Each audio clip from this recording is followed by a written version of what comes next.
There we go. All right, ladies and gentlemen, welcome to another fantastic episode. Actually, not sure we're going to post this on. Kids from It, Powers Taken Not Given, we'll see, but doesn't matter. My name is TJ Whitehead, Powers Taken Not Given, joined by an old college classmate of mine, Bobby Endyke. How you doing today, my friend? I'm doing good, It's a good Friday and looking forward to the holidays, man. Yeah. Another year just sped by. We were just talking backstage about how quickly time moves when you get older, and I don't like it. I'm not a fan. Like you remember years seem to take ages when you were a child, and then you become an adult and you lose track of an entire decade pretty easily. Yep, it felt like I just took down my Christmas lights just a month ago from last year. So I don't know what's going on. And I wonder if it's just that COVID time too, right? Like everything feels a lot more subjective than it used to, but I don't. Maybe that's just me. No, COVID. I mean, it's kind of cliche to say that COVID changed everything, and it did. Like nothing. It's going to be a while before we reestablish what's normal, and it actually changed some things that I've been asking for years that I actually hate now. It's like be careful what you wish for type of thing. When I was in college, actually, I had this idea that I thought it was very strange that you could order pizza and get the pizza delivered to your house, but very few other things. And what really bothered me was breakfast, because if it was Saturday morning or Sunday morning, I said, man, I really wish I could just have breakfast brought to my door anytime I wanted. And of course, COVID came along, and now you can order anything you want. Horrible idea. Awful. Like now I can order breakfast. I'm going to do it. And say what? That's so dangerous. It is. Like it's bad for your health. It's bad for your wallet. It's terrible. So I feel bad that I mean, it didn't invent that, but the fact that my dream came true and now it's a fucking nightmare. Yeah. I think one of my kids a couple months ago tried to order French fries from McDonald's on Grubhub. I'm like, dude, this is going to cost you $20 and you're getting like cold French fries delivered. I don't know if this is really what you want to waste $20 for. Oh yeah. That's funny, because I remember my dad, he had like a threshold of like what you would order. If we're like ordering pizza, he's like, no, I don't order just a cheese pizza to the house. If you're going to order pizza, we're going to order a lot more than this. It's got to be worth it. And also he would actually not do the deliveries because it costs more. And he's like, no, you can take 9 minutes out of your day and go get the pizza. I'm my dad now. It's like, no, why would I do that? Why would I pay twice as much basically for this food when I could just drive and go get it myself? I'm I should be more self-sufficient than that. But yeah, it is kind of, also with this whole thing with DoorDash and Grubhub and everything, I'm always weirded out by people who, honestly, I've always been this way. People who are really mean and rude to waiters or food service folks. Yeah, it's like they woke up intentionally planning to F up your order and ruin your day. It's like, no, they're human beings. They've done orders for 40 people today. So one of them's going to be wrong. All right. It'll happen to be you. I'm sorry. And people who get mad at the delivery drivers because the food was like, they just picked it up. All right. That's all they do. Yeah. Yeah. I felt really bad one time because I'd ordered some food from Sonic, a burger, a shake, soda, something like that. And I got a call from the delivery driver, and she said, "Oh, hey, I'm so sorry, but your food is going to be late." And I was like, "Oh, what happened?" And she says, I was driving the food to you from Sonic. I picked it up, and I got into a fender bender. I hit someone's car on my way there, and your food spilled all over the place. So I got to go back to Sonic and go get it." I was like, "Oh no!" Like me ordering that drink probably cost her $500 and damages her vehicle, and she had to go back and get the drug. Sure, there's some sort of penalty on this, and I she apologizes to you, and she apologizes to me, right? She's like, "Oh, I'm so because like, the customer made this order, and now it's gonna be late. Now he's gonna be mad. I might get a bad review." I was like, "Oh man, it really soured the experience for me." Very rude of her to do that. How dare she? I know, yeah. Yeah, that's some weird stuff. But all right, so I asked Bobby to come on today to talk about, honestly, the pretense of the conversation was about Donald Trump, because we were messaging about how, I forgot how it started actually, but we were talking about how bizarre it was that, bizarre, disappointing. Actually, I'm struggling to find the right word, honestly, that the Christian right has just embraced Donald Trump the entire way. But before we get there, I wanted to get into a little bit of your background and how you grew up and how you ended up in this crazy place and where we go from there. So if you could tell us a little bit about yourself, where you grew up, your family, your influences and all that. Yeah. So I born and raised in Colorado. It's where I live now. By the way, just a quick shout out. I love my state. I think we're doing a lot of things right. I think from what you've seen in some of the recent election research and kind of deep dives, Colorado is one of the only states, maybe there's a couple more, that didn't shift majorly right. I saw that map, yeah. And some of that stuff. So kind of proud of what we've done. Grew up oldest of four boys. Grew up in the independent fundamentalist Baptist movement. And if you're familiar with that, great. If you aren't, then all great. It's a weird space to be in. Went to a big fundamentalist Baptist church here in Lakewood. So that's kind of where I got my upbringing. That's where I had my community. That's where I had my school was kind of connected to the church.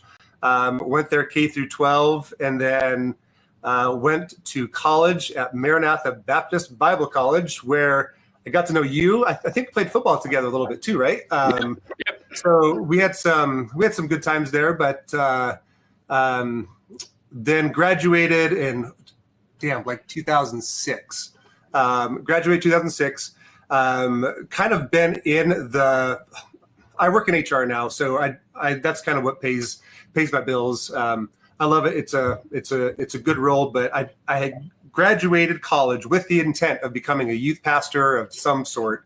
I could never land a job as a youth pastor, just never could. Really? Yeah. Like I interviewed, and they're like, nope, sorry. I was like, all right. So I worked at UPS in Wisconsin, kind of close to the school that we went to. And that's kind of how I got my start into HR. And I've been doing it really ever since. But right now I am an elder at my church. We have a small community church here in Littleton, Colorado. And it's a small thing, like it's nothing huge. And we have a good time. I think one of the big things that we really try to focus on is how do we continue to engage and learn with our communities that we're around, especially the most vulnerable in our areas. That's kind of our gig, is how do we love God and love our neighbors, particularly the vulnerable folks. So that's kind of our focus. I've got three kids. We're also foster parents. So we have a 2-year-old foster kidder right now who we've had for a little over 2 years, almost 2.5 years. And we'll see how that ends up. But yeah, that's a little bit about me. That is cool, man. That's cool. I was gonna ask, did you end up being a youth pastor at this church or not? So you never. No.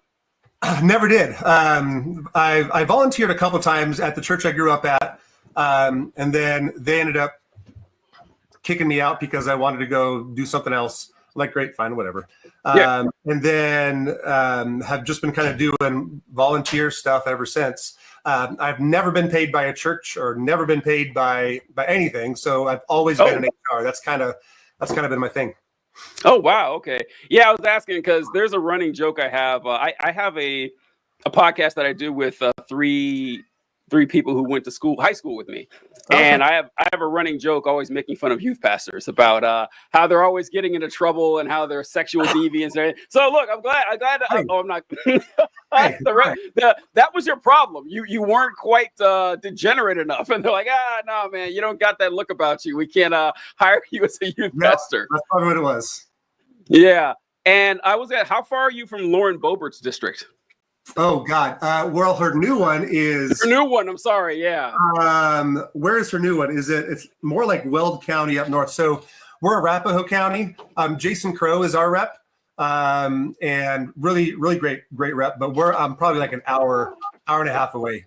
All right. That's a good safe distance. You don't gotta have the chance of running into her when you're shopping or anything like that. Yeah. And you mentioned you were from Colorado, and this is Wolfie. He likes to appear all the time. Whenever I'm doing podcasts or Zoom calls or anything on the computer or talking on the phone, he gets really jealous. He's not part of the action. Nothing I can do to stop it. I can close the door, but then he just scratches the door, and that's distracting too. Yep. And So this would have worked. Where at the end of these, I always like to do trivia, like some random trivia that we have. This would have worked for random trivia, but it's not mine. But I wanted to bring it up anyway. So I'm sure you know, but at the Denver airport, there's this. Man. Say what? Blucifer. Oh, is that what it's called? Yeah, Blucifer? Oh, I love that. That is great. So yeah, so the Denver airport, if you've ever been there, has this giant ass demon horse statue. This thing's got to be 30 or 40 feet tall, right? How big is this thing? It is massive. It's big. It's big. Do you know the story behind it? I was going to say the trivia behind it is that it killed its maker. Yes. Yeah. Yeah. Yeah. So I don't know the guy's name or why he was commissioned to build this monstrosity, but this horse, during its construction, I think they were putting on a crane or something, and they're putting the horse together, and part of the horse fell on the guy's leg, and I think he bled out, right? Yep. Its maker is dead, which is sad because it's a pretty freaking cool horse. It is. But yeah, if it killed its maker, man, it can do lots of damage. Amazing they kept it around, but it is such a what do you know is the why? Like, why did they decide to go with this? Like, they could have just gone with a horse, but they went with a blue horse with red eyes. I do love Blucifer. Blucifer's great. Blucifer's a great name. I don't know if you've ever done it, but if you're ever into going down the conspiracy theories hole, DIA has lots of them. Like, there's lots of conspiracy theories about DIA and how it was made an underground bunker for all sorts of like high and privileged and rich people to hide out during a nuclear holocaust. It's crazy. I'm guessing it has something to do with just the crazy conspiracy theories and that DIA is part of. What is DIA? Denver International Airport? Okay, yeah. All right. I just thought that when I said it, that's probably what it means. Is that like with underground bunkers and stuff like that? Yeah. I could be wrong, but there's Mason symbols on the floor in some of the walkways. So a lot of it's like whoever's a part of this society, like they have access to all sorts of things down in the bunkers. So it's kind of wild. It's funny how many conspiracies center around the Masons, man. It's just so many. And like my uncle is a member of the Masons. Okay. And I listen to him, not my cousin, he's a member of the Mason. I hear him talking about this stuff all the time. And it's just like they're into history and cool stuff like that. And they talk about, this guy was a Mason. And I remember hearing the conspiracy that, most of the presidents were Freemasons. Turns out, no, like most of them were like Episcopalians or something. Yeah. And I haven't heard one conspiracy theory about how Episcopalians are taking over the world. And the Mason symbols, there's a ton of Masonic symbols. There's in Indianapolis, that's where I am right now. There's this Masonic. The Masonic lodges are numbered. So Masonic Lodge 1, 2, 3, 4. We have the 666th one here. And I know, right? And it's got like the Mason symbol on it. It looks super creepy. But the Mason symbols are, one of them is like a compass. It's like you see this shit everywhere. It's not that weird at all. I don't know, but it is. I do love a good conspiracy theory though. And I love conspiracy theories because they're fun and they're interesting, and studying the history is fascinating. Yeah. But then you talk to someone who's like, oh no, I just believe them all. I believe all these 500-year-old anti-Semitic conspiracies. It's like, I thought you were smarter than that, man. It's kind of disappointing. I'm sure you've run across that. Oh yeah. Like I think there's there's all the flat earther kind of, but like those are kind of the basic ones. But when you get to the really interesting ones, like DIA was housed for this kind of like, I live here. I want to find this out. I want to know more. Yeah. The flat earth one is so disappointing, man. I grew up thinking that flat earthers, that flat earthers were just trolls. They were just faking it. Sure. Yeah. And I still kind of think that. But then I see people who I know aren't getting paid, who are just regular folk, and they're like, no, I met two flat earthers at the same time once. I was at a barber shop and I ran across two people that both believed the earth was flat. I had a 45-minute conversation with these folks, just going over like 8th grade science with them and everything. Tell me more. And it was just depressing. I don't know. There's just no excuse for anything like that. But actually, this dives right into what we're discussing here about Christian fundamentalism. So Bobby and I grew up as Christian fundamentalists. We went to a fundamentalist college and everything. And I said a lot that Christian fundamentalism, like that rigid interpretation of all these writings, it kind of primes you for conspiracies. Because I mean, I'm sure you remember, everyone always told us that scientists are lying to you because they're trying to keep you away from God. Doctors are lying to you because they're trying to keep you away from God. Meteorologists are lying to you to keep you away from God. So if you grow up thinking, oh, well, everyone in every system, every authority figure, every expert, every college professor, they're lying to me to keep me from God. What else are they lying about? And you're open to believe pretty much anything at that point.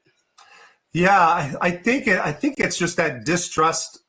Like the independent Baptist fundamentalist movement is a movement that is really without a lot of accountability, except for the one guy who's in charge of things, right? So if that's kind of baked into their system, then yeah, they're going to be distrusting of any other institution out there that has some sort of authority that is bigger than them.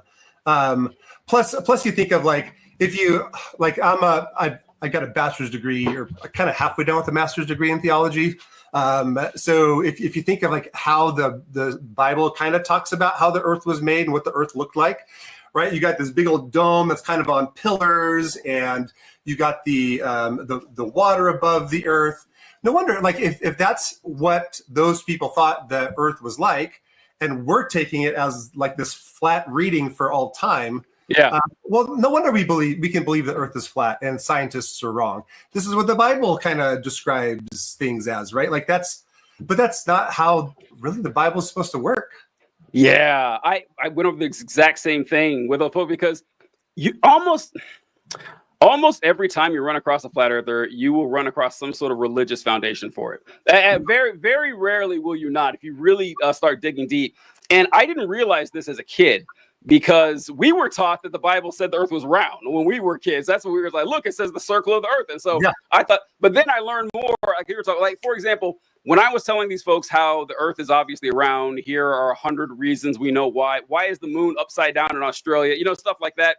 And I brought this up because they mentioned, well, what about the firmament? I said, what about the firmament? And then I was like, yeah, the Bible that you're referencing in the book of Genesis, where it says that there was a firmament.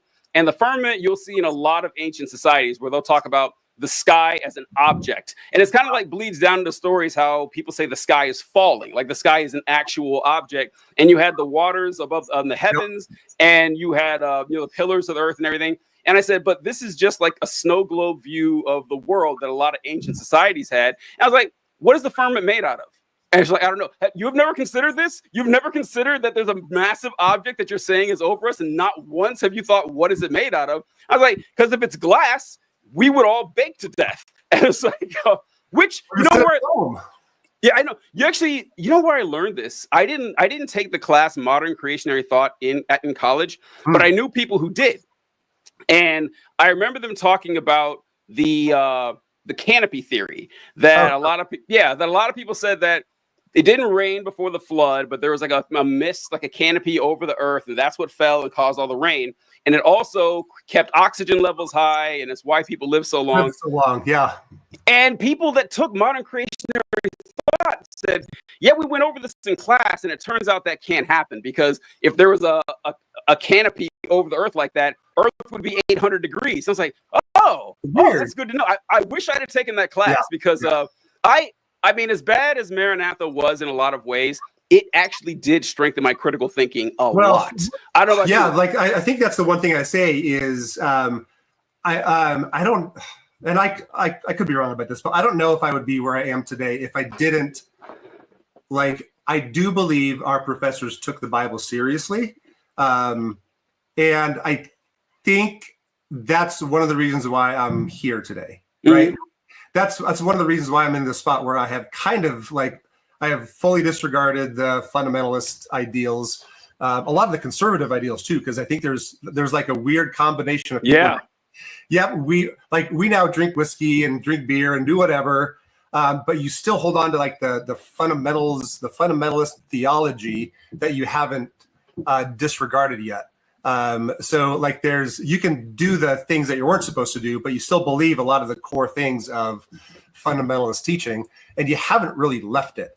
So I think I'm pretty thick-headed, so I finally left the fundamentalist teaching too, right? So like even that's gone. Like the flood probably didn't happen. Yeah, right. That's probably a story. That's probably like more of a story on social interactions with this one nation and the other nations of the world, and they're trying to figure out like, hey, a flood maybe happened locally one time, and now we're just trying to figure out why and what does our God say about it compared to what your God says about it, right?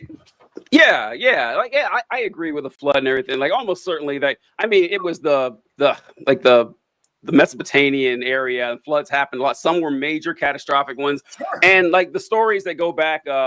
The Epic of Gilgamesh talks about a similar type of flood. It even has an ark in it. So the story is very old, and it wouldn't surprise me at all if that area did suffer a massive flood and it grew into legend. Yeah, that makes perfect sense.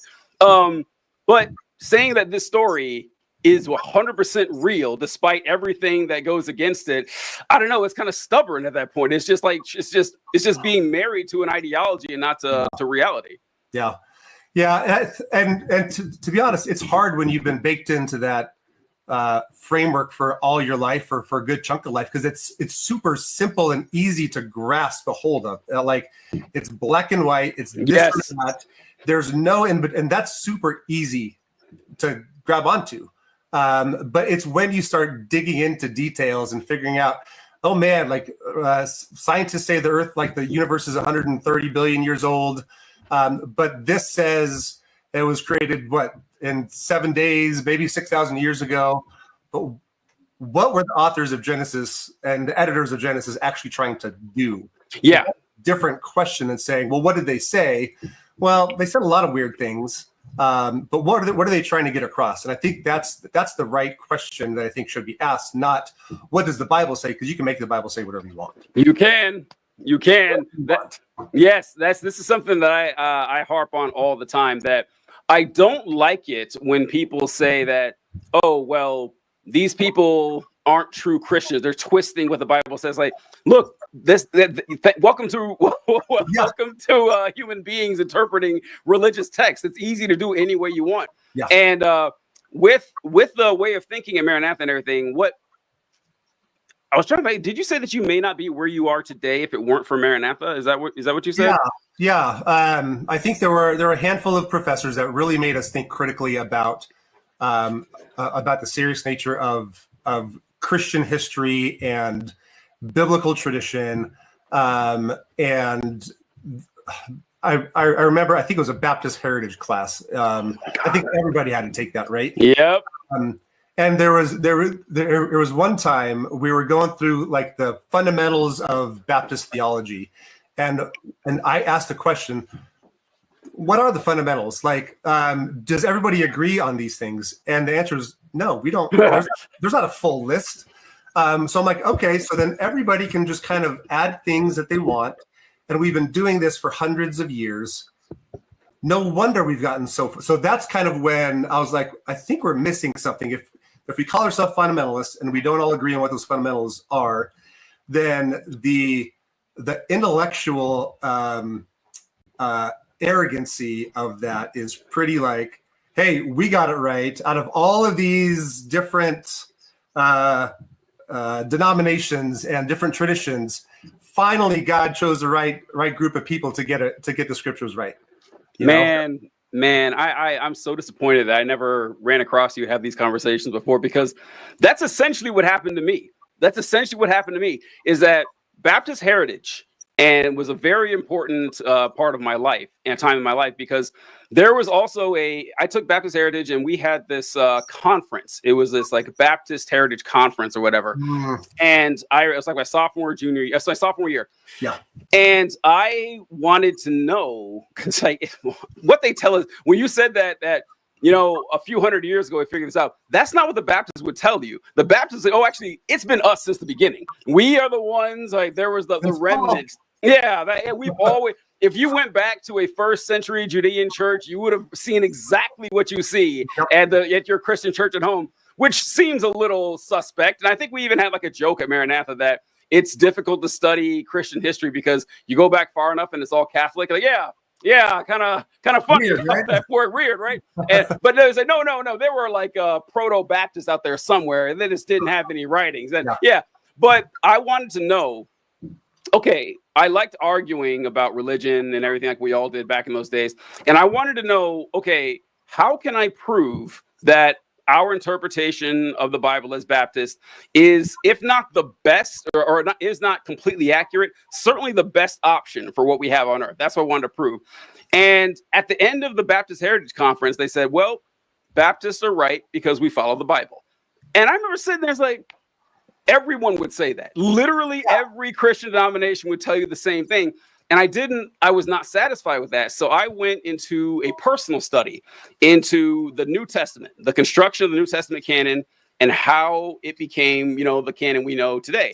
And my findings were not comforting. They weren't comforting at all. It's like, oh, okay, these books were like first put together, not the 27 we know, but the first New Testament canon was from a guy named Marcion, who was this bishop, and then other competing bishops. The 27 books we have now came about pretty early, but ultimately these books were decided by human beings that had no more apostolic authority than you or me. So what makes this like the definitive word of God compared to anything else? Then I found out that there is no such thing as actually the Bible. There's like Coptic Christians and Catholics and Eastern, they have slightly different Bibles. Okay, this is just, it's all out there. So yeah, now that Maranatha did train me for that though. And I'm shocked more people didn't go down that road because it was right there in front of us.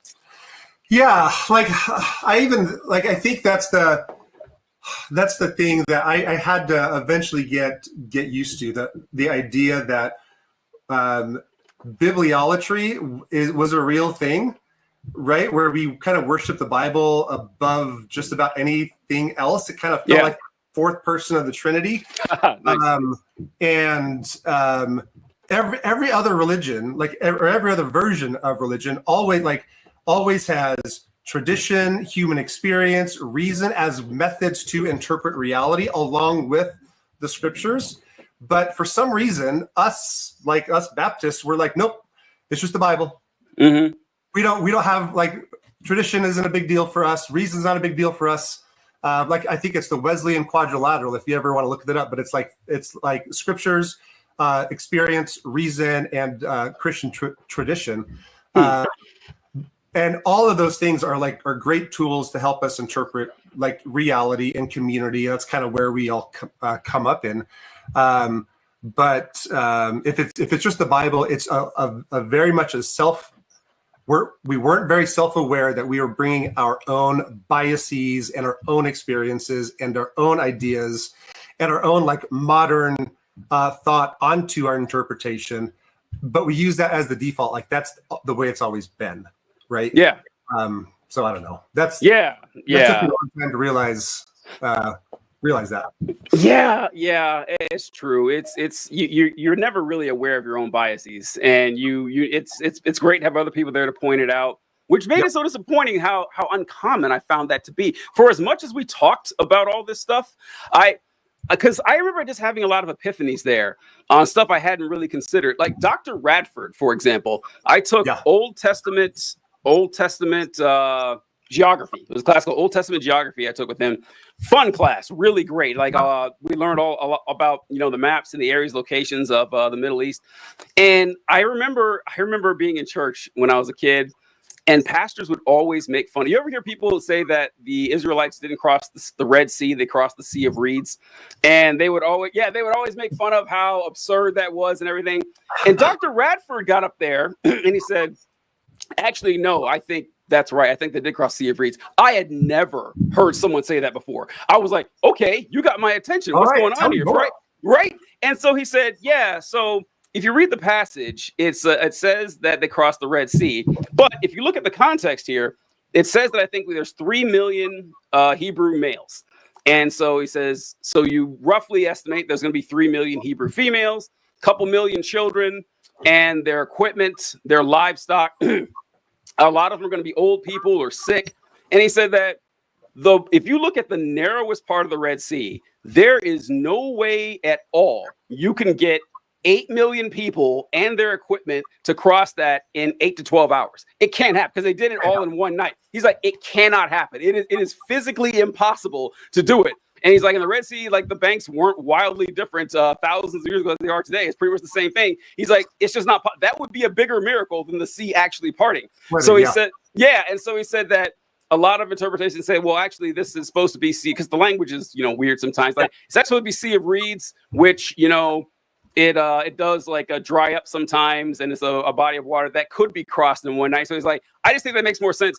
I had never heard anyone say that publicly, or at least give it any thought whatsoever. Yeah. And he also debunked this. I don't know if you ever heard these stories about how someone found the Ark of the Covenant under Golgotha, and they had blood on there that they tested, and it only had sure. Yeah, you've heard that. 13 chromosomes or something like that. Yes, exactly. And so I heard that. I said, oh, okay, well, obviously, I can't believe scientists are denying this when you have blood with 13 chromosomes here. Although that wouldn't even, honestly, when I think about it, that wouldn't, because it could just be some other animal. But anyway, that has 13 chromosomes. But no, but it's like, then Dr. Radford was like, yeah, that's just nonsense. Some guy is going around making these claims and people are buying into it. And that class opened my mind so much. And I'm so appreciative. Now, Dr. Radford, to my knowledge, was a fundamentalist Christian. But like you said, like they took this seriously. They said, okay, we believe this, but we're not going to lie to you. And I did appreciate that. Yeah. Yeah. And I think there was a few there. I don't know what it's like today, right? I don't know if it's any better or worse today. I'm frankly so disconnected from it, but that's, I do think they took the Bible seriously, taught us to think critically about it, and do research. But something just kind of fell short of, like, if you think critically, do research, then how are you not also, right? Where's the disconnect? I don't get it. I don't get it either. I had a conversation with Dr. Saxon. Now, this one wasn't like the fundamentalist stuff or whatever. This was just about like soteriology and everything. Oh, sure. And I remember asking the question everybody asks, and it's like, hey, what about people who never hear the gospel? Like, what's up with that? And the answer I got was the answer I knew was coming, where it says, well, if you look at what Paul said, that the look at the trees argument, that everyone around knows that a God created this, so they're without excuse. And then I said, well, I mean, okay, I got that. Most societies do believe in a God. That seems to be pretty constant. But there's no way that they're going to guess that there's some triune deity who spoke reality into existence and sent his son into Bronze Age Palestine. I was like, they would never figure Yahweh and Jesus Christ. Oh, look, an apple tree. Right? Yeah, they would never figure that out. What a lot of people would say is, well, if they wanted it bad enough, God would send them someone. And the example I brought up was North and South America that didn't hear about Christianity until 500. You're telling me nobody sought out the true God, and millions of people and all that time. And so Dr. Of course, he was like, well, we just have to figure it out. I was like, I'm kind of disappointed in this because I know he's a smart guy. I know he's thought about this, and that it stumped him. And I was like, I wonder if he really, I don't know. Like, I haven't talked to Dr. Saxon in 20 years or whatever, but I had the same thought you had. And that's why I went through a bitter, angry atheist phase where I was just, because I had felt, I was hurt. I felt that these folks had told me this knowing that everything they said led to a dead end, and acted like that wasn't the case, that there was some knowledge. If you study hard enough, you'll find it. I did, more than a lot of people I knew. And it's like, oh, it's just more questions. Why did you say it? Why didn't you just like say, hey, this is what I believe, this is what I think, but I'm not going to say that, oh, you're going to go to hell if you don't think that the sun actually stopped in the sky when Joshua was fighting the enemies of Israel. Yeah. Oh, you want to get on a fun topic? Talk about. Go for it. You said Joshua fighting the enemies of Israel, right? Like that whole Canaan conquest piece. Like there's a few things that really stand out as like aha moments in my life, and I think really trying to think through the conquest of Canaan stories, where supposedly the story is God tells the Israelites to kill everybody in Canaan, the land that they're supposed to possess, like men, women, children, animals, all of it. And they go in and they do that. At least that's kind of what the story says. Like they kill everything and everybody. So you're saying God condoned kind of genocide on a handful? That's a big question. Yeah. Until you kind of start doing the research, and you're like, even later on in the Old Testament, in that same story, it brings up Ammonites again and all these other people who were there. So how did they get there if they killed them all? Like, so then you have to ask the question, well, maybe that's not the point of the story. Like, maybe this is like a war document of some sort of like propaganda to let the other nations around the area know that Israel is a bigger deal than they actually think they are. And then you do archaeological research and you realize that it didn't happen. Yeah. Like, yeah. It's a story. Yeah. Yeah. It's like, I honestly I've always taken the Bible seriously. I used to take it literally, to an extent, but ever since leaving fundamentalism, I have a much greater appreciation for the Bible, like a much, much greater appreciation. Wow.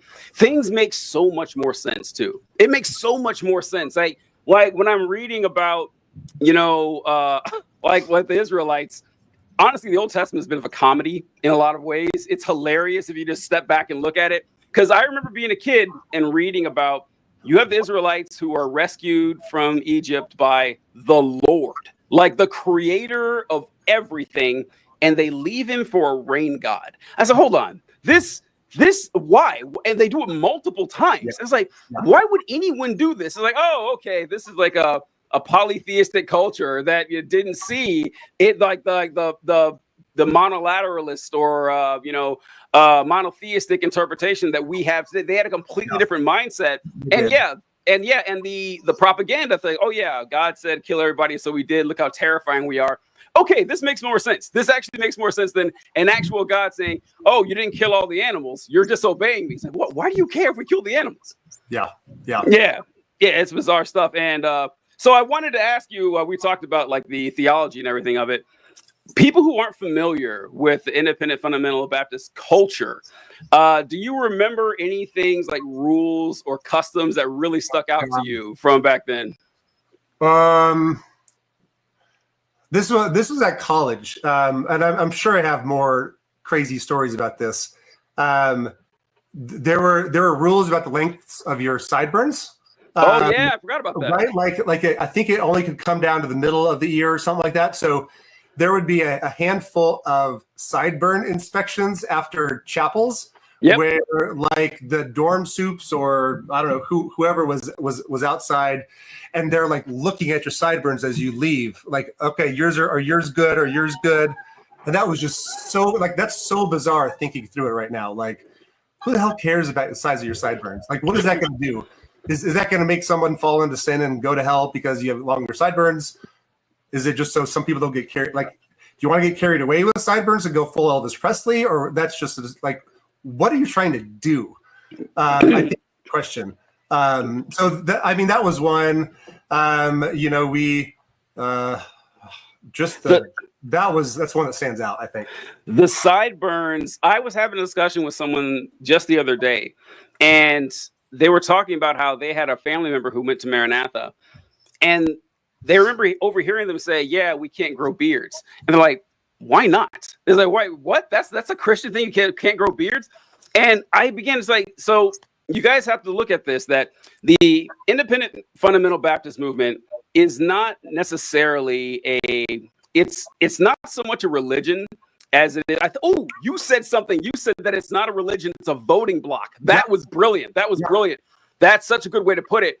And I said, like, it's not it's a civic religion in a lot of ways, that it worships American Christian, white Christian conservatism from a very particular time period, to the extent that you have to actually look like people in the 1950s to be considered godly. You couldn't have long hair. You couldn't have sideburns. You couldn't have a beard. You couldn't. If you look back to like the 60s and 70s, there were like splits in churches over stuff like the kind of glasses. Women couldn't wear pants. That was a rule that changed right after I left. Well, they could wear pants on certain occasions, but they couldn't wear blue jeans. And they just like random stuff like that doesn't really affect your spirituality, but it is an outward representation of the adaptation of a certain culture, which is the Leave It to Beaver culture from the middle of the 20th century. Well, and I think I was reading the book. I can't remember what it was called. I'll have to get you the information later. But there's a specific, even within Independent Fundamental Baptist, there's a specific movement that would train men, like boys, in this like rigid militaristic kind of style because if you train these boys in this particular way, they grew up and become heads of households, and they are the ones that actually vote. Like they're the ones who are like the decision makers of this paternalistic, patriarchal society kind of thing. And it was a way to continue to move on the right-wing conservative pieces within politics. And it all kind of stems down to training kids when they're younger, training boys when they're younger to look a certain way, to act a certain way, to behave and believe a certain way. And it's all training for future conservative voting. Yeah. It's strong. It is a strong through line. It is the most consistent through line that you can find in this movement, honestly. A lot of things have changed from the movement from, the 60s or the 50s, or I guess the 20s when it started on to today. One thing that has not changed is the deep involvement in American conservative politics, which brings us to 40 minutes in, exactly why we're talking here. So, all right. In 2016, when Donald Trump ran for president, I didn't think he was going to win. I thought that he'd be too out there for most people. Most people were surprised at Trump's book. But one thing I was not surprised to see was that at the time, Donald Trump had, it was 81% of white evangelical Christians voted for Trump. And a lot of people were shocked by this. And I was like, okay, I can see why you would say, okay, I can't believe these people profess that Christ is the most important thing to them, that God, that morality is a big deal. But it's like, if you grew up in this culture, you kind of got it. Like I could see it. Like Trump. I get it. Yeah, Trump reminds me a lot of an egotistical, flamboyant, take no prisoners, like fire-breathing pastor. I can see that in a lot of ways in Trump, and just the kind of the shaved ape psychology of human beings. Like, oh, that guy's the leader, we're going to follow him, and how it kind of preys on that. So if you could, Bobby, walk us through your experience of seeing. So were you in the movement at the time, or had you already left? This was 8 years ago. Yeah, I'd already left. I was still like being formed by a few ideas. Like I was probably probably 2015. I would probably say, I'm socially liberal, fiscally conservative. I'd probably say something like that, right? Until I realized how ridiculous that sounds, and that actually is. So I did not vote for Donald Trump in 2016. I've not voted for Donald Trump. I was about to say, but I did in 2020 and 2024.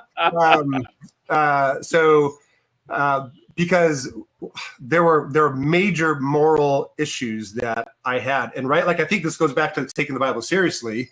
Like morals was a big deal for us, right? Like you couldn't hold hands with your girlfriend or whatever. Like it was certainly not your boyfriend. Certainly not your boyfriend. That was really frowned upon. But like there's all these things that like we were taught that were important, and for the most part, I still believe some of them, right? Yeah. Like don't cheat on your spouse. Like that's probably a good moral that I strive for. And he did it 3 times. He probably funded abortions. Like all of these things are like, why are you voting for him? So did not vote for Donald Trump. 81% voted for him. And then in 2020, I think it was 80% that voted for him. And in 2024, it was 81% again. Surprise, surprise. So I think, I don't know what to do about that. Like this is my group that I've been a part of for all my life. And they're kind of abandoning all their basic principles, to continue to vote for this guy. Like, and maybe just like holding their nose one time while they vote, but then overwhelmingly supporting him in 2020 and 2024. That you can't hold your nose 3 times to that guy. Nope. It is exuberant and enthusiastic support that they have for Donald Trump. And I, like a lot of these folks I knew growing up.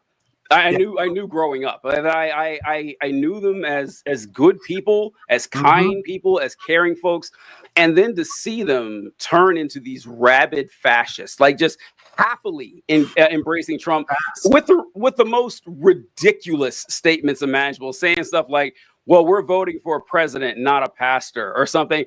I don't remember you saying that when Bill Clinton was president. I don't remember you saying that at all. Because I was there. Okay, I was fucking there. You said that the morality of the leader of this nation is of great importance. Who are we as a people if we have some degenerate like that? Yeah, you cared a lot back then. And or even more insulting, that insulting to them, not even to me, but to them. Well, God used King David, and you saw what kind of person he was. David was an adulterer, and David was a violent man. And I was like, okay, look, all right.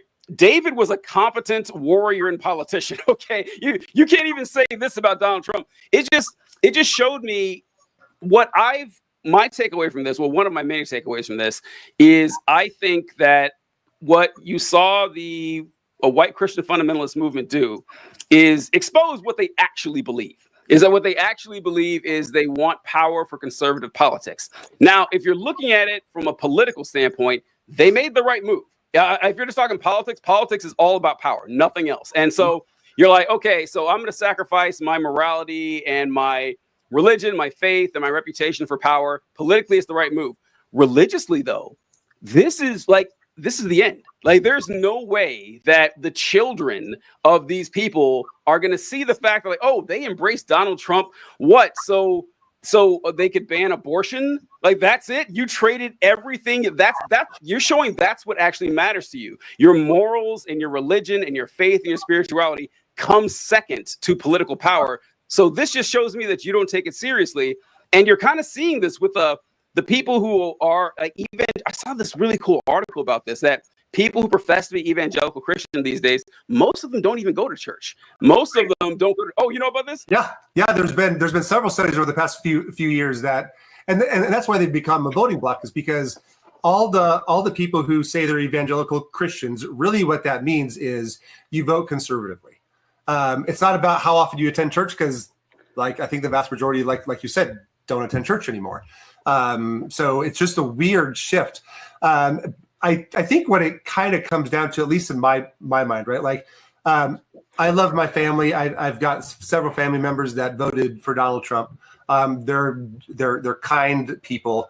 I think what it comes down to is some sort of, like, we feel we're under attack, right? We're like, surprise. Yeah. Right. Like, right. Evangelical Christians believe we're under attack, and we need somebody to protect the faith. And who's going to do that is some liberal person who's doing X, Y, and Z and is a socialist or a Marxist. Are they really going to defend Christianity? Or is Donald Trump going to be or is the conservative voice going to be the one to defend Christianity when he says, yeah, I'm going to fight for God. I'm the best God fighter out there. Like, I'm going to fight for him in all these ways that you could say Merry Christmas again. God damn it. So I think it's that persecution complex. I think that's part of it. Yes.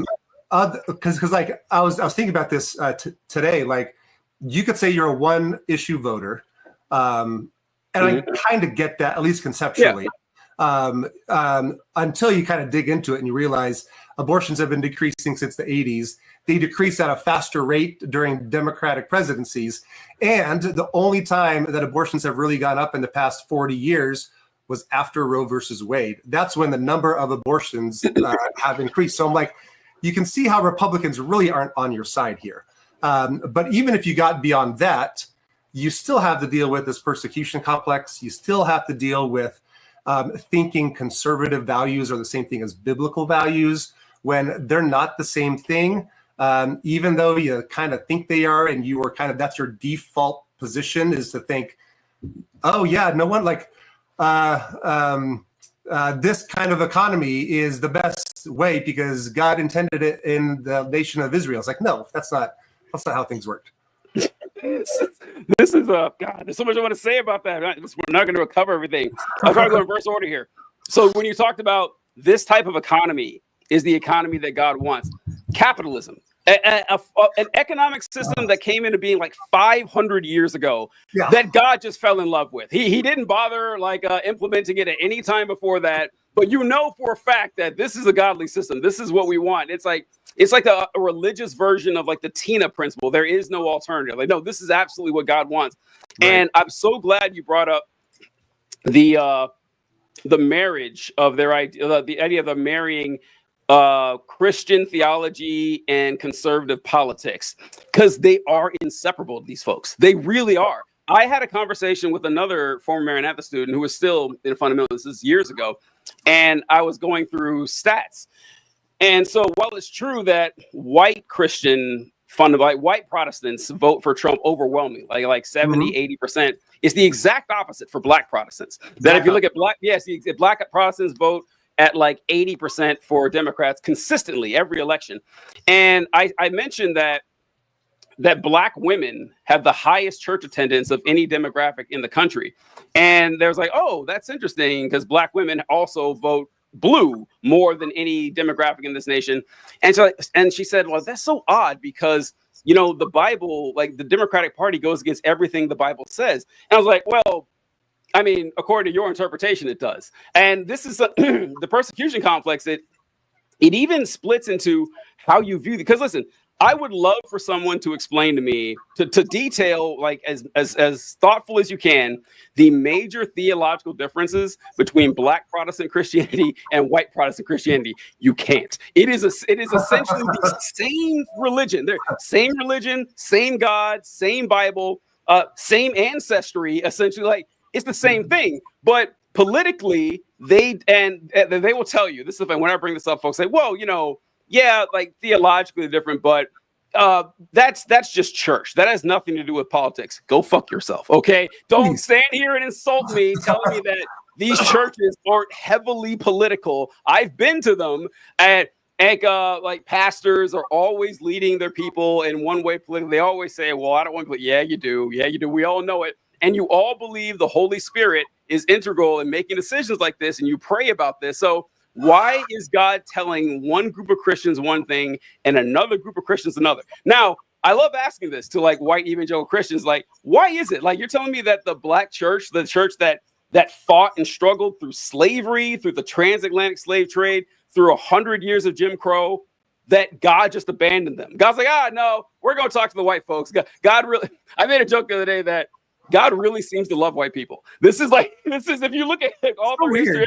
Yeah, it's strange. It's kind of funny how that works. But no, it's like, and they will tell you, they'll say, well, they don't want to say it. But the answer is like, oh, yeah, the black people are all getting it wrong. The white people are all getting it. Now, to be fair, the black people say the same thing. They'd be like, okay, well, the black people are getting it right. I was like, well, here's my solution. God's not telling either of you anything. It's almost like your politics or your church, your religion is an outgrowth of your politics and your values and not the other way around. But they just don't see it. They think, like you said, persecution complex. It's, my God, I can't believe everyone is turning against us after all this time. After all the good we've done to these folks, they have the nerve to turn against us. And like it permeates all their thinking. Yeah, like while you were talking about that, like I was thinking through a couple articles I read a while back that said the Democrats have not won the white vote since 1964 or something like that. True. You know what else happened in 1964? Tell us, Bobby, what happened? what could have possibly happened? It was a Civil Rights Act or anything that got passed. Like that probably couldn't be it. Yep, that's it. And that's why it's so insulting that the Republicans claim like Abe Lincoln, and they claim the Republicans who voted for the Civil Rights Act. Because what they'll tell you, this is something, if you guys hear this, like they'll say, well, you know, the Republicans are the ones who voted for the Civil Rights Act because the Democrats where the South was the Democratic South back then, and they completely opposed the Civil Rights Act. The funny thing is that in the actual Senate votes, a greater percentage of Republicans voted for the act than Democrats. That's true, but it was like 24 Republicans. It was something like 55 Democrats voted for it. So it's like the South just happened to be all Southern Democrats. And like it's hard to explain to folks because they see Democrat, Republican. They don't think any deeper than that the Democratic Party wasn't the same party it was today, where like Northern Democrats and Southern Democrats are two different people that how you voted back then wasn't necessarily tied to your party. It was tied to your region, which is why the Civil War split so evenly like that. But if you read, like, Karl Marx was a big fan of Abe Lincoln, huge fan. He wrote Lincoln letters saying how much he appreciated what Lincoln was doing for labor, how he was destroying slavery. So if you want to claim Abe Lincoln Republicans, you got to claim Karl Marx too. You can't go both ways on this, but it does play into people's poor understanding of history too. Yeah. I think there's, and I tried to have several conversations with my family about this. It's like, what are the things that the Democrats, or that you say the Republicans who got rid of slavery and all that, what were the things that they were wanting to do? Like, what were their primarily campaign ideas? And it really didn't have anything to do with like conservative values. It was all pretty liberal stuff, is what these Republicans who actually helped abolish slavery, they were pretty liberal ideals. They weren't conservative at all. And the Democrats back then, who wanted to oppose slavery, they were all about states' rights, and they were all about, kicking out the immigrants, and they were all about doing these things. And that kind of sounds a little bit more like the conservative party that we have today. So when you think of Democrats back in, I don't know, the early 1900s, you got to think conservative. You can't think liberal, or you can't think Democrat and Republican. Yeah. You got to conservative and liberal, right? Right, because parties change. The Republican Party isn't the same party it was 20 years ago, let alone 80 or 100 years ago. And an example I like to use for this is I ask people, so people they love to say that, well, the Democrats founded the Ku Klux Klan, which is true. The Democratic Party, well, not the party, but it was staffed by Democrats from the South, I think 1868 or something like that, or 63.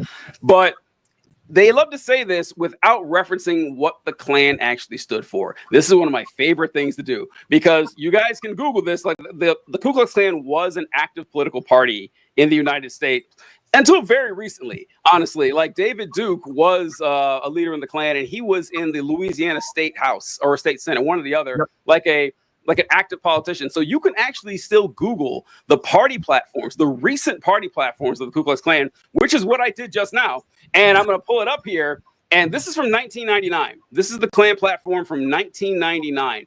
And I am going to just go over this a little bit. So, oh man, this is a horrible time for a mouse to freeze. I don't know. Oh no, this is awful. Why is it stuck? This is bad. Hold on.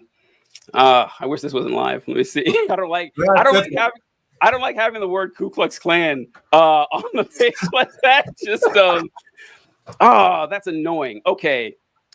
Okay, well, I can't pull it up because my mouse isn't cooperating. But anyway, if you go through the party platform, it says stuff like American schools and American universities have been taken over by communists and Marxists and their indoctrination camps to brainwash our children. The transsexual or transgender and gay community is infiltrating our neighborhoods, and they are causing degeneracy to spread. We got to put a stop to this. They say that we need to return to Christian traditional values. They say we need to outlaw abortion in every single circumstance, that our cities like New York and Chicago and Philadelphia have become violent hellholes, and the government is trying to take your guns away. It says, it is, I always say this, the Klan platform is not similar to the Republican platform. It is the same. It is not similar. It is the same. It is the exact same thing that you will, if you just take out the slurs and the overt references to Jews, you would not be able to tell the difference between what the Klan platform says and what Republicans say every fucking day. And I bring this up as listen, I have grown quite tired of pretending that the Republican Party is a legitimate political organization with ideas that need to be taken seriously. It is not. It is the Ku Klux Klan. Like, I'm amazed that people who run, not even just Democrats, but anyone who's running against a Republican doesn't just bring that. Just bring a copy of the KKK platform and just go over. Ignore every question they have and say, why does your platform sound exactly like this one? Like, please defend that to me. I don't know how you could possibly lose doing something like that, but it's just that's how brainwashed people are. They don't see an issue with this at all. Nope. Well, Democrats suck at marketing, so maybe that's just the reason maybe that's just why it is. I don't, It is. Yeah, it is sad. So that's but with the whole Trump thing, what do you think? Like, do you agree? Like, do you think it's going to hurt the movement at all? Because that's where I fall on this. That I think that after enough time, it's going to actually hurt the advancement of at least that specific form of Christianity. Yes and no. Like, I think yes, because there's a lot of people leaving now, right? Like, we're talking about a pretty small sect of Western Christianity that I think has been shrinking for a while. Yes. And I think that this will continue to do that, but it's going to continue to insulate people who are already there. Like, they're gonna continue to build their echo chambers. They're going to continue to build like the persecution complex. Like, we're being persecuted, so we must be doing something right. So I think it's going to solidify a couple things within that group kind of for years to come. I don't know if it'll ever die out, but I do think that it is shrinking. I don't know. Those are yeah, that's interesting. I don't know. I just have a hard time seeing it lasting after. I don't know. That's just me. Because you're right. It has been shrinking a lot. Yep. And especially with, that actually goes into the next topic out here perfectly. What exactly brought you out of the movement? So I'll share exactly like how it worked for me, because we both had like these thoughts in college. Mine happened pretty quick. It essentially happened halfway through college, where I realized that I couldn't identify. Outwardly, I didn't say anything. I didn't say anything for years. But I realized that if I can't definitively demonstrate that just the New Testament was, actually came from God and the verbal plenary inspiration of Almighty God, I couldn't say what? Good words, verbal plenary. Yeah, right. Yeah. So it's like that if I couldn't do that, I had no business calling myself an independent fundamental. I could hardly call myself a Christian, honestly. It's like, but I still believed in God. I still believed in, honestly, I'd have to look at the trees thing. Like, okay, why is there something rather than nothing and everything? And I kind of held on to that. And it was years later, probably 7-8 years later, when I kind of realized I became kind of like a pantheist or a deist or whatever, that I believed there was some sort of God, some sort of prime mover, a divine artificer, something that got this all going. But I didn't believe that this entity could speak to me, that it performed miracles, that it had anything for me when I died. And then I realized at one point, it's like, oh, that's essentially what atheists believe. It's like the exact same thing. I'm just like putting something there. So that's when I realized that I lost like all belief in a deity. Once again, one might exist, I don't know, but I don't believe in one. And that was about an 8-year period over that time. And I didn't tell anyone. Well, I told one person. I was dating someone, and she was a Christian, like pretty much a fundamentalist, like we were. And I had to tell her, because I knew, you can't be unequally yoked with unbelievers. I knew I wasn't be able to keep this a secret for 50 years. I knew I couldn't do that. And so I was like, okay, I owe it to her to tell her that I don't believe. And, she broke it off because, rules and all that. But I kept it a secret from everyone else for, another 5, 6, 7 years. I can't even remember. And I kept getting into these relationships. And, once your die is cast, it doesn't really change. I was attracted to the same type of person that I was before, which were like good Christian girls, right? That's the only thing that worked for me. And I would tell them, I was like, okay, let's this is how I am. Like, oh, no, it's going to be fine. It was never fine. Once he started getting serious, they start thinking about it. It's like, oh, if we get married, we have kids, we're going to do with that. And I kept breaking up with these girls. My parents were like, TJ, what is going on? Like, what is happening? Like everything. And so I had to end up telling them, and it couldn't have gone better. My folks and my family have just been incredible, and it doesn't work that way for everyone. It gets rough for a lot of folks that I've talked to, but our relationship couldn't be better. And they've my dad did say something really funny when I told him, and he said, I kind of suspected something was up just with stuff that you would say sometimes, stuff you would post online. And he said, but you're still my son. I love you. I always will. And he said, I would love you just as much if I wouldn't care if you were like a Muslim or something. And then I was like, well, that Muslims believe in God. I don't. So they're actually closer to you than I am. But so it was just kind of funny. But how did your journey go, and where did you end up theologically? Wow, that's a big question. So I would say like some of those little chinks in the armor of the fundamentalist movement kind of started in college. Right. I broke away from like the social rules of fundamentalism pretty quick, right? Like started having a beer or two, started Oh my God. movie theaters, started I don't know, listening to rock music, probably some of those things. And but I think what really kind of started nailing down where I stand was our church. We partner with several local like nonprofits that serve like single mothers who are about ready to go into foster care. We're foster parents. We've been doing it for 5 years now. Like actually meeting vulnerable people. There's one kind of watershed moment that was told as in our church was we were one of the moms we were working with. I believe I get the story straight. She was a Black lesbian woman who her partner had just left her, and she was about to be out on the streets. Mm-hmm. And she just kind of broke down crying, like asking for help, like and even praying to like Jesus. That I'm like, first of all, I don't think my former life that would make sense. Like, why would a lesbian person pray to Jesus? Like, yeah, that doesn't calculate right. And then the more I kind of come into some of this, I'm like, man, like I think I just met Jesus here almost, right? Like there's a sense where I believe Jesus is near the brokenhearted, like he's for the poor, the marginalized, the oppressed. Like that's his focus in his life.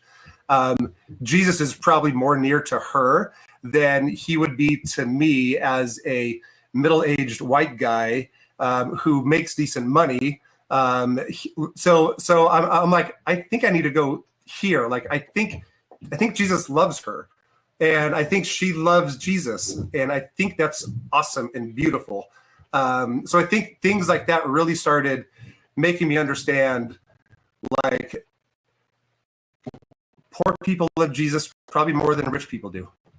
Like Jesus talks more about rich people in negative ways than he does about the poor. That's a big deal for him. And we get it back, and I've gotten it backwards. So I think the more I've interacted with vulnerable people, the more like all of these paradigms just started breaking down. Like there's no one I can't welcome in, because Jesus would do the same thing. He would welcome in the outcasts and the prostitutes and the kids and all of these things. So I think that's kind of when my theology started breaking down into being like, I've gotten this wrong for a long time. That is great. Red Scare Claire comments like that got in the fields. That is the last show I did, I was saying how with the conservative right, the political conservative right Christianity, you'll see them quote Exodus a lot. You'll see them quote Leviticus, or you'll hear them quote the words of Paul. You very rarely hear them quote Jesus. Very rarely. I don't know if you noticed this, but like you never really hear them saying a lot of the stuff that Jesus said. Because if you did, you would sound like a fucking lib. You would sound like some sort of limp-wristed sissy boy who's out here, caring for all these folks.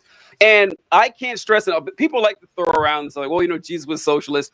Technically, no, because socialism didn't exist back then. But look, looking at what he said, it was a lot closer to socialism than what you guys believe. And I say a lot that, like Jesus said that you have to choose between serving God and serving mammon. I know which one that today's Christian right is serving. They are serving mammon. They choose mammon 7 days a week, very gladly so. And you are so right about Jesus's message. When you said that, Jesus talked favorably about poor people, that's true. Also, there's nothing Jesus enjoyed more than shitting on rich people. Jesus never said one kind thing about rich people in his entire ministry. He was always saying, oh, another one. Do you remember when they would say that when Jesus said that it is easier for a camel to go through the eye of a needle than a rich man into the kingdom of heaven? You remember this? That door? Or yes. That gate, right? And they would they would get all the stuff off the camel and shimmy through That's bullshit. Yeah, it's bullshit. I was an adult. I was well into adulthood before I found out that was completely made up, entirely made up. And that was like, okay, so this is just a way to protect. Oh, another one I loved is the story of the rich young ruler. Because the rich young ruler comes to Jesus and says, hey, what must I do to be saved? And Jesus gives him the same answer he gave everyone. Like the same answer was, hey, sell all your stuff, give it to the poor, and follow me. And the rich young ruler didn't do it. And he went away and sad. And they said, well, Jesus doesn't actually want. It's okay. Well, why do you want that guy to do it? What makes you better than that guy? And it's like, well, he loves his possessions. He loves his possessions too much. Apparently you do too. Apparently it's the exact same thing. And it's like, I just like the juxtaposition between how Jesus not only treated rich people, but how he thought about them. It could not be more different. And you saw this all the time. I remember hearing this. You would hear this stuff like not just from like Republican politicians, but from people in church that, well, a poor guy never gave me a job or stuff like that. Or that they essentially said that you should like worship rich people, because this is another reason Trump worked. Because like if you follow this orthodoxy, they try to say that they're not like prosperity gospel folks, but they are. They absolutely are. Because it's the same message as American conservatism, that look, if you keep your nose clean, you work hard, you follow all the rules, you might not be wealthy, but you'll be comfortable. You're not going to suffer. You're going to be okay. And if you work really hard, you'll probably be wealthy. So if someone is rich, there's an off chance that they might be a thief, a crook, or a bad person. But more likely than not, they just worked hard and they deserve their wealth. And if Donald Trump is the richest guy on stage, he is right. He is favored by God. And so I just don't know how you separate this thought process from the rich here. Oh my God. Claire said, I remember seeing Dave Ramsey say he felt capitalism was the most in line with Christianity. My eyes almost popped out of my head. Look, we know an entire episode on Dave Ramsey. That's a different time. Altogether. I'll do that all together sometime. But yeah, that was so that was when you decided that, okay, this is really where I depart from here. But what about theologically? So that was like go ahead. Like theologically, what happened? So I don't know I don't know where I would fall into. Like I read a lot of David Bentley Hart is one. Like he's a universalist who thinks that everyone eventually will go to heaven. So I don't exactly know where I stand just yet on these things. Like I don't know if I have a category for it. Like I would say, like if you Google open process theology, maybe I'm kind of into like there. But like I think my ideals of like I don't believe there's a literal hell. Like I don't believe like there's a handful of things that people would be like, oh, how does that work? Like I just think the idea of hell is nonsensical. Paul never talks about hell. He never uses one of the three words that is usually referenced to hell. And if Paul is your boy, then he doesn't talk about the virgin birth. He doesn't talk about the hell. Like things are going to start to crumble if you actually look into it a lot. So I would say like I want to continue to love Jesus by loving others. I don't do a good job at it, but we want to continue to figure out how to best do that as a part of a community. I would say that's probably where I'm at. I've said for a long time that universalism makes the most sense to me. Honestly, it does, because even there were things, I don't know. There's just some things that just seem like logically just fit. I'm not the smartest person on earth, but like the logic just makes sense to me. Kind of like for a while, I'm sure you were here for a while too. I'm gonna take a wild guess that when it came to evolution, we were taught that evolution was nonsense, that scientists know that every animal on earth was created in its current state, but they're lying to you because they want to keep you from God. They just do. That's just part of being a scientist. It's the first thing you learn in scientist school. God is real, but we have to hide it from people and for reasons. And then what a lot of people thought was like theistic evolution, because like once you really study this, once you look more into it, it's like, okay, these things obviously evolve, there's no denying this. But if you are a Christian, you still have your belief, like, okay, well, that's fine, God just created everything, and through time we had evolution. My problem came in with original sin, because I couldn't, like, when would you point out the original sin if there's this long succession of us, not only to, like, cavemen to apes, but the fish and bacteria? Like, what part of us needed a blood sacrifice? And shoot, I forgot what I was going to go here. You had said so. Oh, universalism, that's right. And but universalism always made more sense to me, because was Jesus' death sufficient or not? Because, like, you're going to tell me that God looked down and saw the problem of sin and came to the conclusion of the blood sacrifice of his son, but it wasn't good enough. Sorry, I need more work from you. I'm sorry, that never made sense to me. So universalism did seem just more logical on that part. Well, it's like the idea, like, so Adam sinned once and everybody's damned. Jesus does his thing, and it only works for some. Yeah, that's a good point. That's not fair. Like a better Adam, like, isn't that kind of the point of the story? That's a good point. How does this work out? I don't know. Why was Adam's sin more powerful than Jesus' sacrifice? That's good. That's really good, man. I love that. So, all right. So your the departure. Like, how did your family and friends take it, and how did you break the news to them?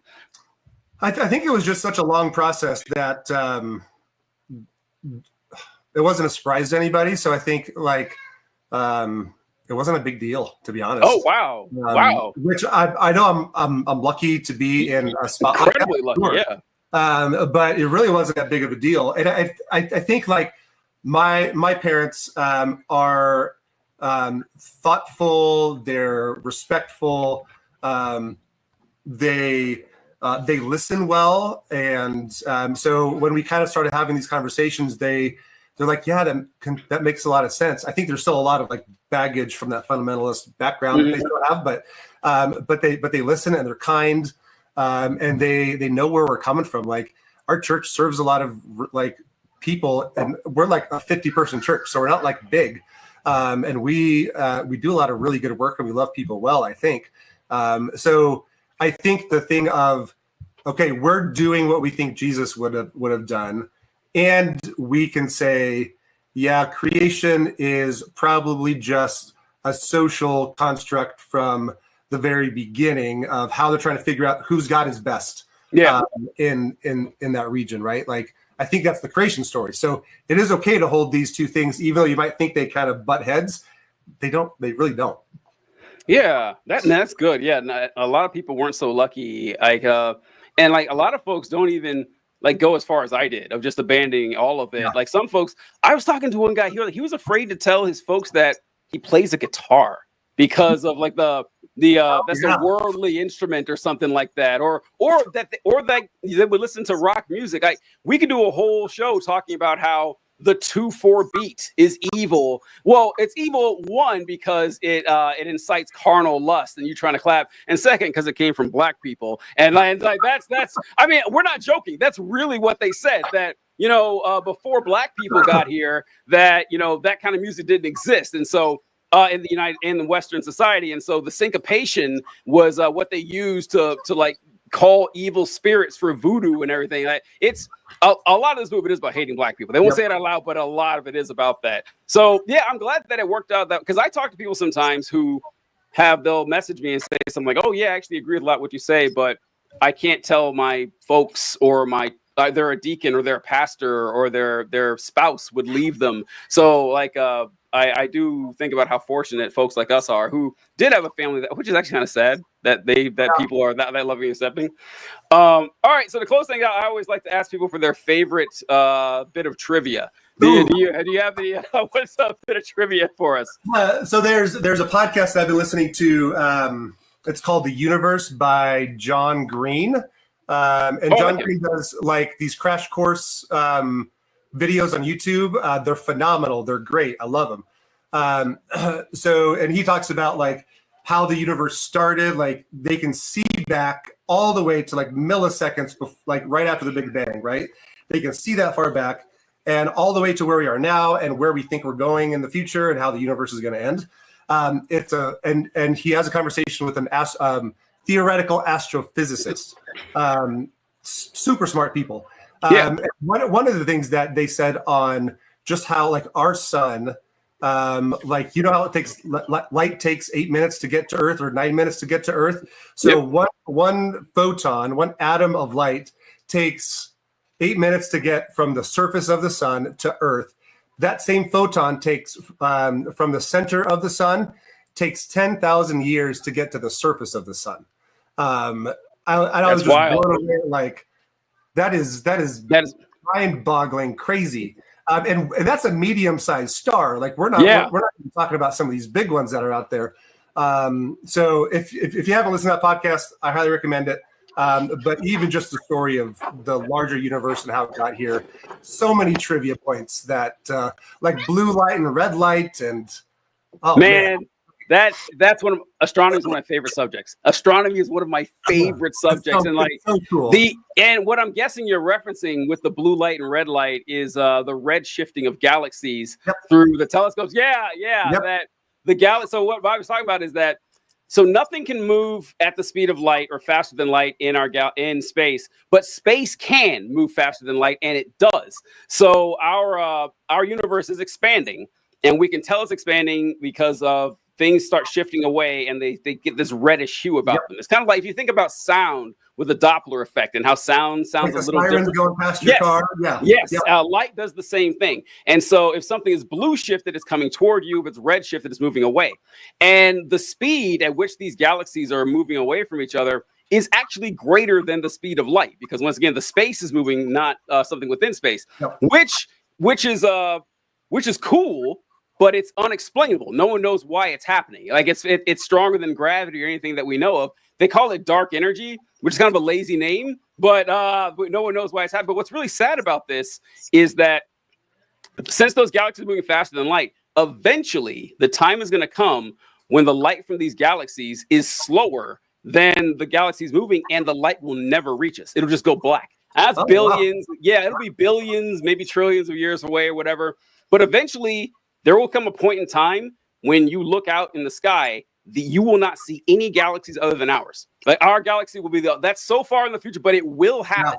Yeah. And I feel bad for, we won't be here at that time, but whatever civilization, whatever creatures are on Earth, in the Milky Way galaxy, that they'll never, because think about it. If we didn't see those galaxies, we would think that the entire universe is this one galaxy, like a solid state galaxy that we can't we wouldn't be able to find out about the Big Bang. We wouldn't be able to find out about anything. I was like, oh, that's kind of sad that they're going to miss all that knowledge, but Jesus, who knows how much knowledge we missed out on. So, I mean, I feel, you can't, but oh man, I could talk astronomy for hours. That's so cool with the light and everything like that, and how long it takes to get certain places. The trivia I wanted to bring up is not quite as interesting, but it's yours. Yours is pretty good. I love that. But Bluetooth was named after a pirate. So